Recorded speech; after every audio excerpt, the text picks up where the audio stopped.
Guys இதுதான் எங்களோட மீன். இங்க பாருங்க பெரிய மீன், அப்புறம் இது எல்லாமே சின்ன மீன். இந்த பெரிய மீன் வந்து ஒரு ஷார்க். அப்புறம் இதில் ஒன்று இந்த மாதிரி போகும். அது ஜெல்லி ஃபிஷ் கிடையாது. அது இதுலேருந்து ஒன்று பிஞ்சு விழுந்துருச்சு. பார்க்க ஜெல்லி ஃபிஷ் மாதிரியே இருக்கும்.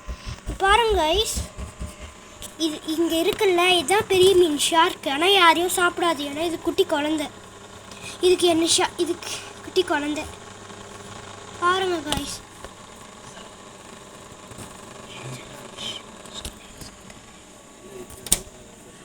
அப்புறம் கைஸ் எனக்கு இந்த ஏஞ்சல் ஃபிஷ் ஷார்க்கு இதோட பெரிய ஷார்க்லாம் வச்சுருந்தேன். அந்த மோட்டர் வராமல் செத்து போயிடுச்சு கைஸ். இது மட்டும் தான் சர்வைவர். இங்கே பாருங்க கைஸ், செடி பிளான்ட்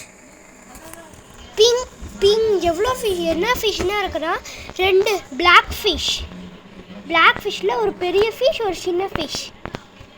அப்புறம் ஒரு பெரிய இந்த ஃபிஷ் இந்த கடையில் யோரோன்னு தான் சொன்னாங்க.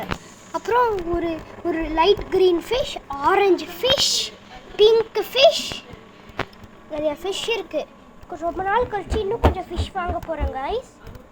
அப்புறம் நாளைக்கு இன்னைக்கு டிசம்பர் 2, நாளைக்கு டிசம்பர் 3 தான் ஸ்பாஞ்ச் பாப்லாம் வரப்போகுது. ஸ்பாஞ்ச் பாப்லாம் இதுக்குள்ளே போட போகிறேன். அது பொம்மை ஸ்பாஞ்ச் பாப். அப்புறம் கேசல்லாம் வரப்போகுது. நாளைக்கு இல்லை, கேசல்லாம் வேறெல்லாம் வரும். அப்புறம் ஸ்பாஞ்ச் பாப் ஹவுஸும் வரும். அப்புறம் காமிக்கிறேன் கைஸ். ஸ்பாஞ்ச் பாப் ஹவுஸ் ஃப்ரைடேல தான் வரும் கைஸ். அப்புறம் காமிக்கிறேன் கைஸ், ஓகேவா? பாருங்க கைஸ், உங்களுக்கு எந்த மீன் பிடிச்சிருக்கோ அந்த மீனை கமெண்ட்ல I love pink fish, I love green fish, I love the shark fish அப்படின்னு போடுங்க கைஸ், ஓகேவா? பாய்.